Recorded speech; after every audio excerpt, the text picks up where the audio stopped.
Bonjour à tous, l'association des membres HFR est heureuse de vous présenter, après l'unboxing et l'installation du téléviseur du constructeur coréen LG, le 77G4 QV 2024, ses menus, voir s'il y a également du nouveau par rapport à ses prédécesseurs, et il y en a, donc nous allons découvrir tout ça.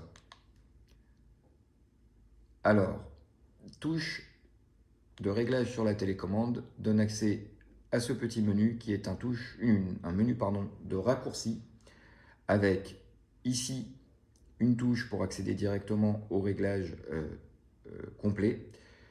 Pour y accéder également par la télécommande, il faut laisser le doigt appuyé sur cette touche-là de la télécommande longtemps et on a accès au réglage directement détaillé.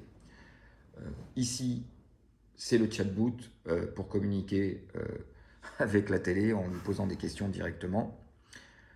Protection des enfants, le verrouillage des chaînes et des entrées, etc.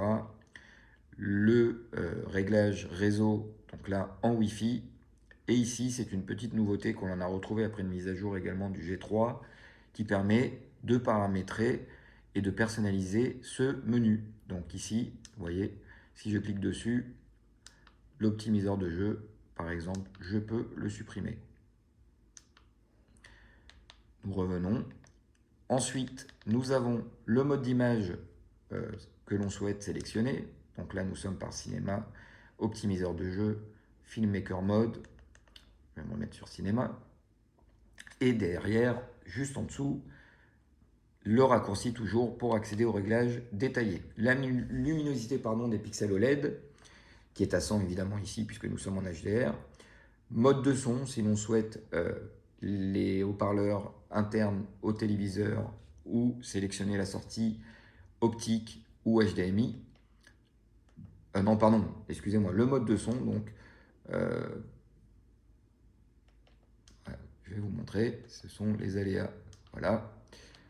Donc, le mode de son, si l'on écoute de la musique, si l'on joue, le son AI Pro, standard et cinéma, avec toujours cette petite touche de raccourci juste en dessous.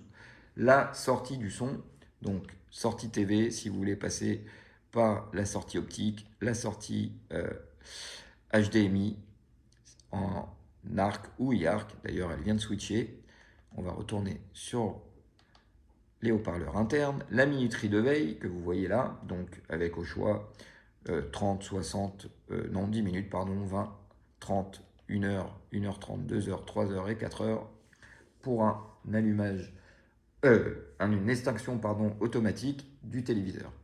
Mode de protection des yeux, si on souhaite désactiver l'écran, ce qui peut être pas mal si l'on passe par un service de streaming de musique et que l'on ne souhaite pas laisser l'écran actif, notamment pour éviter le marquage. Conditions générales, bon ça c'est les conditions générales des clauses LG, et multi-écran, dont je ne connais pas encore, et j'y reviendrai dans le test pour voir. Multi-écran, je ne sais pas trop ce que c'est. Multi-écran et double moniteur PC. Bon, on verra ça par la suite. Nous allons maintenant accéder au menu détaillé. Voilà. Donc, les modes de sélection image en HDR, nous avons image personnalisée, vif, standard, économie d'énergie, accueil cinéma, cinéma, optimiseur de jeu et filmmaker mode. Nous avons également en SDR, ISF sombre et pièces lumineuses en plus. L'assistant d'image personnalisée à la SOCIA, et elle vous donne plusieurs types d'images. Vous sélectionnez celle que vous préférez et ensuite elle va adapter vos goûts avec ce mode d'image. Personnellement, je désactive, je déteste ça.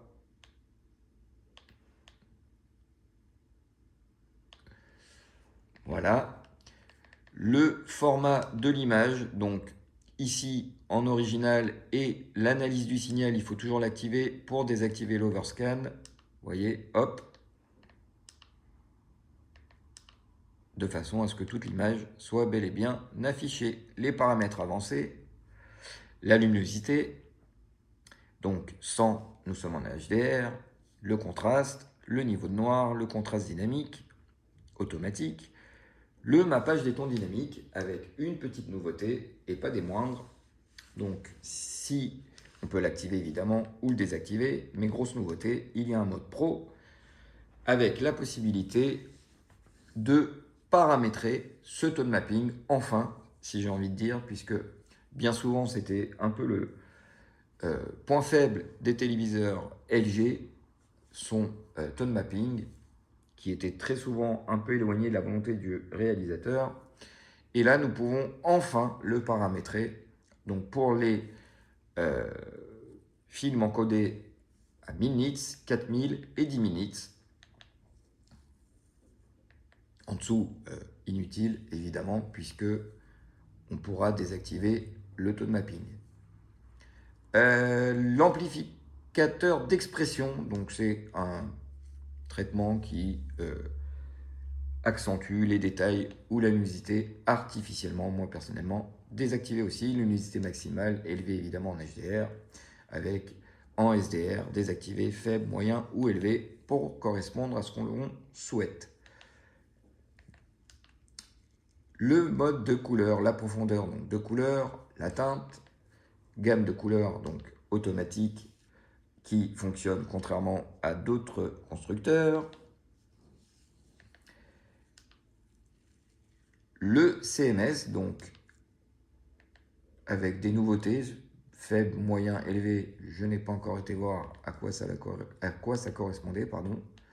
Donc sélection de l'utilisateur pour faire un calibrage évidemment avec le rouge, vert, bleu, cyan, magenta, jaune et la saturation, teinte et luminosité pour affiner la balance des blancs classique, la température de couleur avec chaud 50, la méthode pour l'affiner sur 2 points, 10 ou 22 points. Et de mémoire, je ne sais plus si c'était 22 sur les précédents téléviseurs ou 20, j'ai un doute. Donc point élevé, point bas, rouge, vert, bleu, pour la balance des blancs. Rien de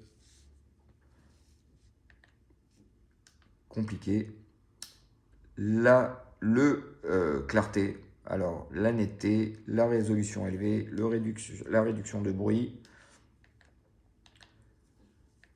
le bruit MPEG, le dégradé fluide que je conseille de laisser activer sur faible, sur mauvais contenu, car ça va évidemment vous lisser les dégradés de couleurs et ne pas avoir d'artefacts ou le moins possible à l'écran. Cinéma originel pour régler la fréquence, comme son nom l'indique, de la trame sur celle du film pour revivre l'expérience d'une salle de cinéma. Le True Motion, donc la compensation de mouvement, le mouvement cinématographique qui lisse la fluidité sans rajouter de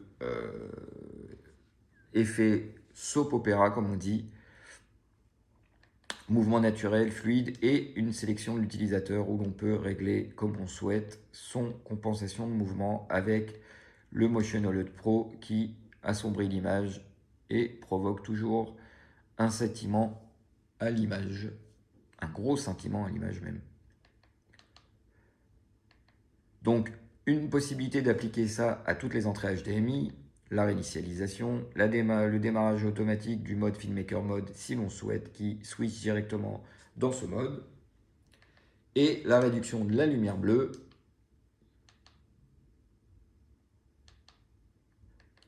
le mode de son, donc toujours on peut sélectionner AI Sound Pro ou personnellement j'ai testé en calibrant avec la télécommande du téléviseur, je n'ai pas aimé le résultat. Le mode standard, le mode cinéma, les voix nettes, sport, musique et optimiseur de jeu. La sortie de son, donc haut-parleur TV évidemment, un haut-parleur filaire par évidemment pour ma part en ARC et même e-ARC après. Paramètres avancés, donc Dolby Atmos évidemment enclenché. Il y a un égaliseur également si on souhaite. Installation murale puisqu'il est au mur. Là, le réglage automatique du volume pour pas qu'il y ait de disparité entre les différentes chaînes au niveau du volume sonore. Paramètres audio des TV, tout ce qu'il y a de plus classique. Pour synchroniser l'image et le son si jamais il y a un décalage. La sélection du format audio, donc bitstream, pour les 4 entrées HDMI. Le LG SoundSync, c'est si vous rajoutez, si vous connectez une barre de son ou des enceintes en optique.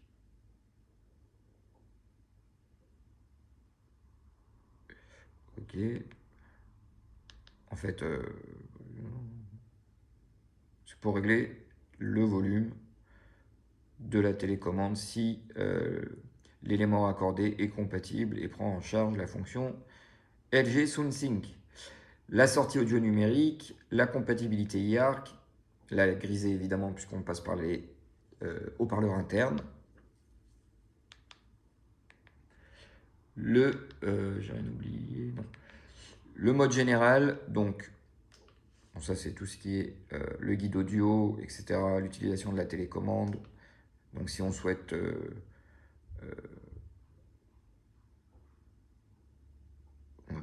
rien de bien intéressant pour ma part.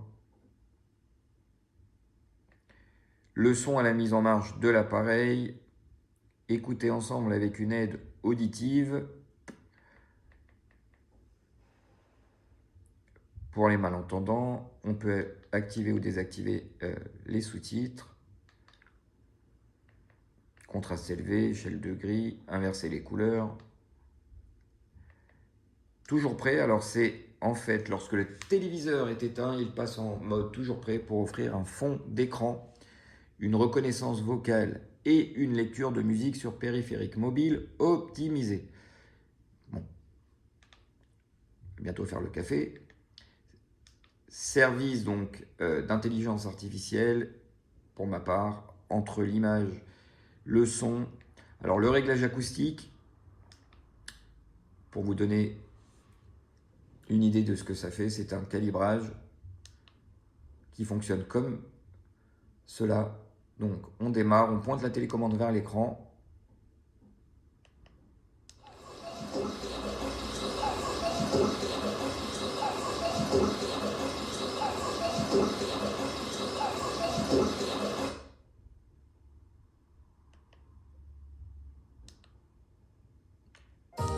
Donc le son original.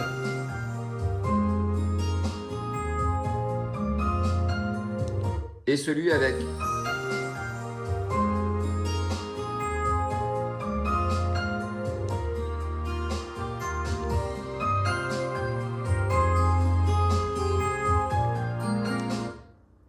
Bon, alors je l'ai appliqué, mais je ne l'active pas parce que je trouve ça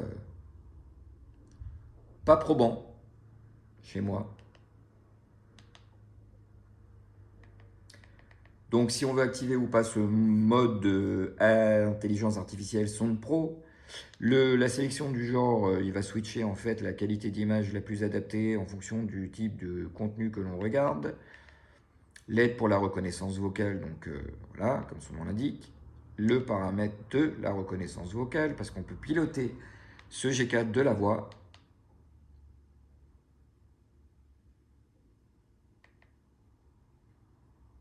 Donc recommande des contenus et des fonctionnalités utiles en fonction des programmes regardés par l'utilisateur. Donc le mode toujours prêt, on l'a vu, pardon. L'optimiseur de jeu, donc pour les gamers, voici. Donc si on l'active, on a les infos donc, du nombre de FPS, si le VRR est activé ou pas. On peut également paramétrer la balance des noirs, notamment de mémoire pour le VRR, avec du scintillement bien souvent, en fonction des jeux, donc d'où l'intérêt de régler la balance des noirs, le mode faible latence, le genre de jeu, alors je ne sais pas si, non, il est grisé, le motion OLED, donc si on veut l'activer ou pas, qui assombrit l'image, la lumière bleue, le mode de pièce sombre, limiter l'input lag. Et tableau de bord de jeu, c'est celui-ci. Le VRR et le G-Sync pour les consoles et PC avec compatible G-Sync NVIDIA. Et également l'AMD FreeSync Premium. Le mode 144 Hz, c'est une nouveauté sur les OLED QV 2024. Le ALLM, l'Auto Low Latency Mode, pour réduire le délai pour switcher en fonction des sources, pardon.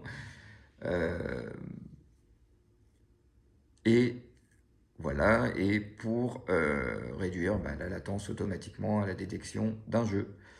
Ajuster les zones sombres, pardon, le couleur, on peut paramétrer la couleur des menus, voilà. Et un guide de l'utilisateur. Ensuite, vous avez un menu image, donc genre de jeu. On ne peut pas y accéder évidemment parce que je ne suis pas avec un jeu.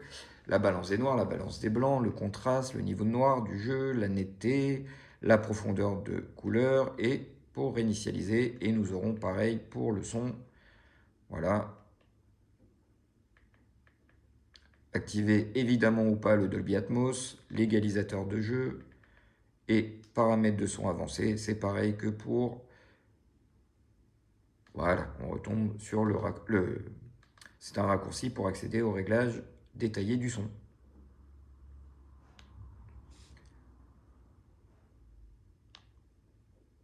Alors, on retourne dans Général. Nous étions dans Optimizer 2. Le maintenance OLED, donc pour mode confort, vous voyez, mode salle de spectacle, je le désactive. Maintenance de l'écran OLED, si vous voulez déclencher un nettoyage des pixels, le déplacement de l'écran pour éviter le marquage, la luminosité des logos, donc faible, élevé ou désactivé pour gagner en piqué. Je le laisse évidemment et je le coupe lorsque je regarde un film et je le remets derrière. Recommandations relatives, évidemment, c'est quand il fait des maintenances ou qu'il prévoit des maintenances tous les 2000 ou 3000 heures, je ne sais plus. Il vous le signale. Les paramètres familiaux. Voilà, on peut fixer la limite d'utilisation. Bon, ça c'est ce qu'il y a de plus classique. Les chaînes, pour régler les chaînes, évidemment, et paramétrer celle-ci. Le réseau, voilà, si on est en filaire ou en Wi-Fi.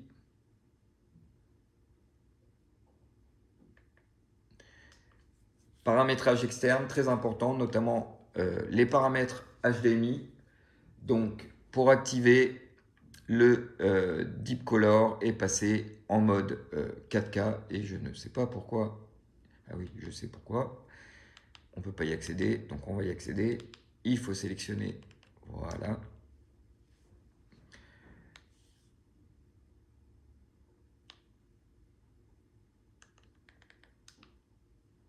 Donc, lorsque vous recevez votre télévision, n'oubliez pas d'aller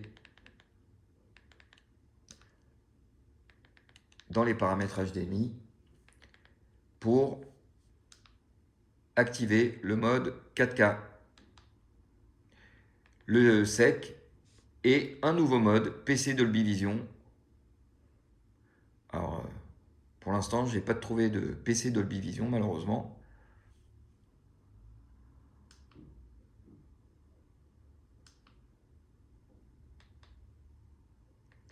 Paramètres de la commande, de la télécommande universelle, pardon.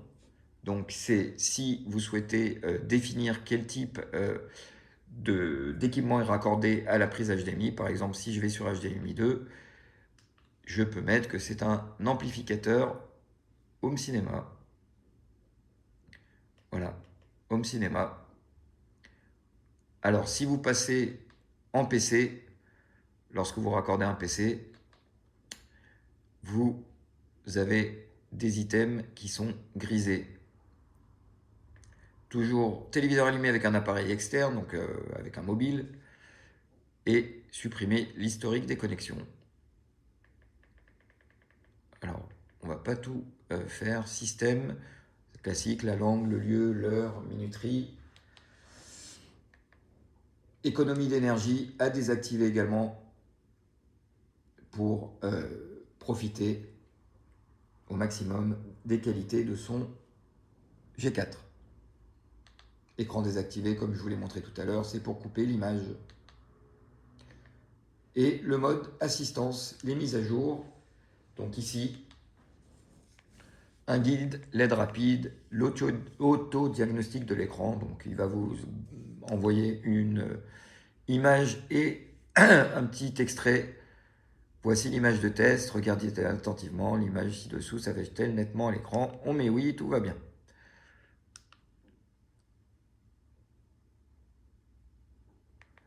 Le son, pareil. L'optimiseur de mémoire, donc sûrement pour les applications inutilisées, et décharger la mémoire pour éviter les ralentissements de l'OS.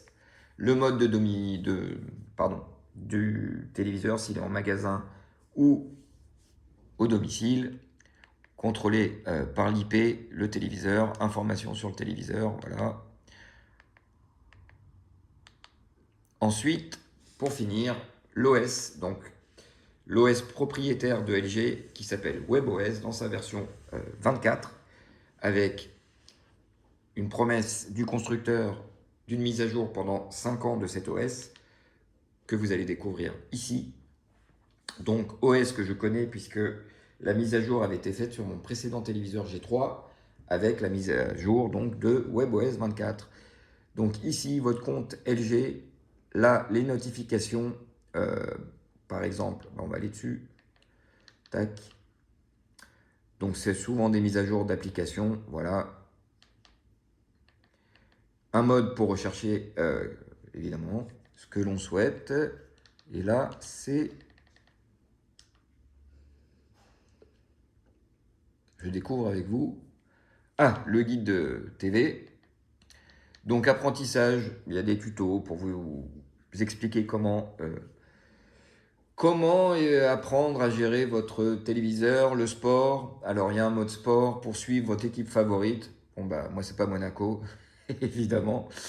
Enfin évidemment non, pas évident, mais et voilà, moi c'est l'OM. Donc tout ça c'est des tutos. Le tableau de bord maison.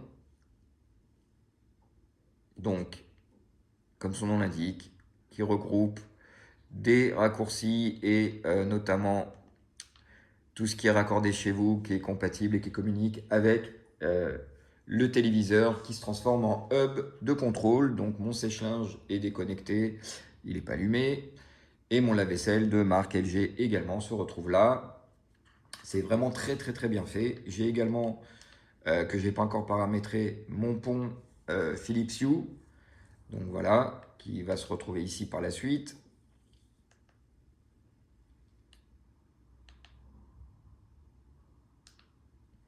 Donc on retourne sur l'OS avec, donc vous voyez un mode télétravail qui transforme votre téléviseur G4 en PC, en écran de PC, grand écran. Ici, vous avez les petites vignettes de raccourcis de vos applications, donc Netflix, Canal+, Disney, etc., etc. Avec le fameux mode sport qui est là, qui vous donne les résultats de votre équipe préférée, si je ne dis pas de bêtises. Mon équipe, voilà. Et vous avez les chaînes de sport en raccourci. Mon équipe. Oui, c'est un scandale. Hop. Donc, on continue avec le tableau de port maison que vous avez vu. Le mode toujours prêt que vous avez vu pareillement tout à l'heure. Le navigateur web. Un lecteur multimédia. Un raccourci Amazon Alexa. Alors, caméra, je ne sais pas trop à quoi cela correspond. Bon, bah, c'est un petit module une caméra que l'on peut connecter en USB pour faire office de webcam.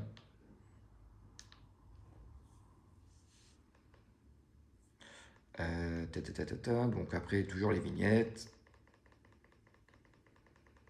Apple Music également. Et on peut paramétrer évidemment à sa guise ce que l'on souhaite ici au niveau des vignettes et les entrées récentes, ainsi que les recommandations des chaînes LG, sur Prime, en streaming, sur Disney+, Apple TV, Prime Video, Rakuten, etc., etc.